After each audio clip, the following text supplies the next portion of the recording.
नमस्कार, मेरा नाम कैलाश चंद्र जोशी। मास्टर प्रोग्राम भारतीय ज्ञान प्रणाली का मैं छात्र हूँ। पेपर सब्जेक्ट जिसमें मुझे बोलना है वो है प्राचीन भारतीय व्यापार और वाणिज्य M12। आज का टॉपिक है श्रेणी के संगठनात्मक स्वरूप। प्राचीन भारत में व्यापारियों और शिल्पकारों ने अपने व्यापार और शिल्प को विकसित और सुव्यवस्थित करने तथा उनकी सुरक्षा और उन्नति के लिए अपने अपने संगठन बनाए थे। ऐसे व्यापारिक समूह श्रेणी, निगम या निकाय कहलाते थे। वास्तव में प्राचीन भारत की अर्थव्यवस्था को व्यवस्थित, समुन्नत और प्रवर्धित करने में इन श्रेणी संगठनों का बहुत महत्वपूर्ण योगदान रहा है। ऋग्वेद में श्रेणी के विषय में कहा गया है कि वह हंसों की तरह कार्य करती है। इसी प्रकार पणी जैसे व्यापारियों का उल्लेख भी ऋग्वेद में मिलता है, जिसके बारे में कहा गया है कि वे सुरक्षा की दृष्टि से समूह में व्यापार के लिए जाते हैं। मनुस्मृति में लिखा है कि राजा अपने धर्म का निर्माण करते समय, यानी कि कानून का निर्माण करते समय, जनपद धर्मों के साथ श्रेणी धर्मों की भी समीक्षा करें और उन्हें दृष्टि में रखकर ही कानून बनाएं। मनु ने इस प्रसंग में यह भी लिखा है कि श्रेणियों के साथ संविदा करके यदि कोई व्यक्ति उसका पालन न करे तो उसे कठोर दंड दिया जाए और उस पर जुर्माना किया जाए। याज्ञवल्क्य की स्मृति के अनुसार समय मतलब संविदा या इकरार द्वारा जो कानून या नियम बनाए जाएं वह उनका राजा के अपने कानूनों से विरोध न हो तो राजकृत कानूनों के समान ही उनकी भी संरक्षा करनी चाहिए।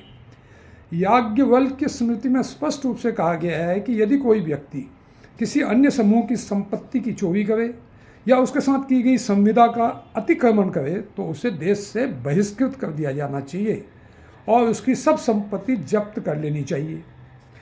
इसी तरह बृहस्पति और नारद स्मृति में साझेदारी करके व्यापार या उद्योग चलाने वाले लोगों की सफलता के लिए अनेक नियम दिए गए हैं। प्रत्येक साझेदार को उसकी लगाई संपत्ति के अनुपात में लाभ या हानि मिलती थी। प्रत्येक श्रेणी का एक अध्यक्ष होता था जिसकी कार्यकारिणी में 3 या 5 सदस्य होते थे। केवल अच्छे परिवार के योग्य, बुद्धिमान, कार्यकुशल, ईमानदार और परिश्रमी व्यक्ति को ही सदस्य और हिस्सेदार बनाए जाते थे।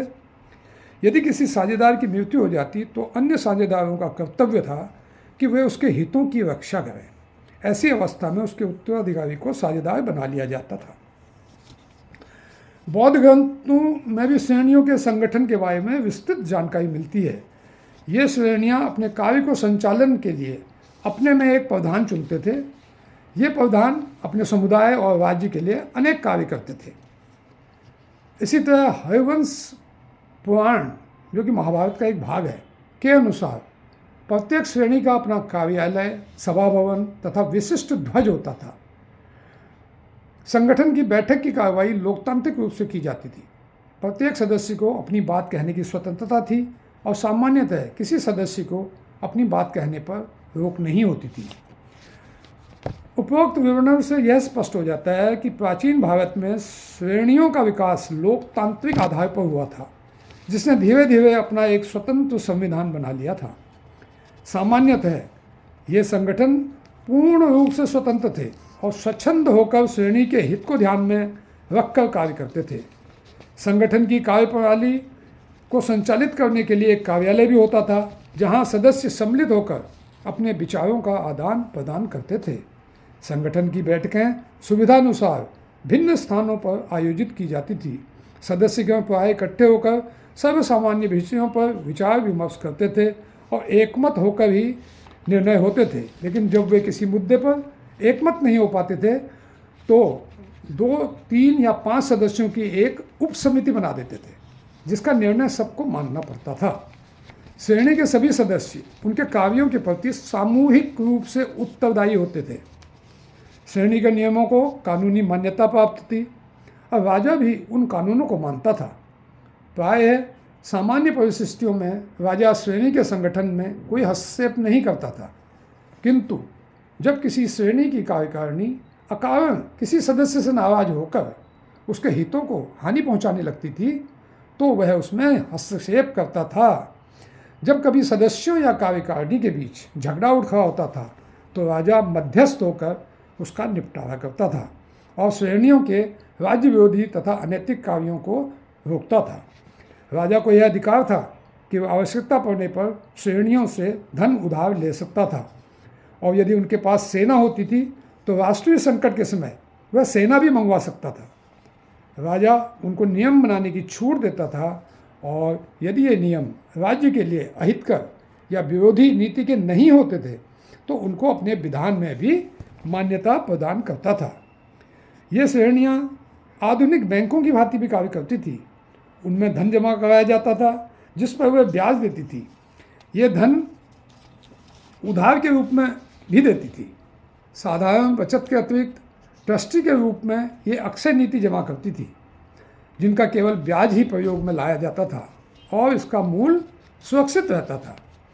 इनके अलावा श्रेणियों के कुछ और भी कार्य थे, जैसे धार्मिक कार्य, बौद्ध, जैन तथा हिंदू धर्म से संबंधित अनेक मंदिरों का निर्माण तथा मरम्मत ये श्रेणियों ने किया है।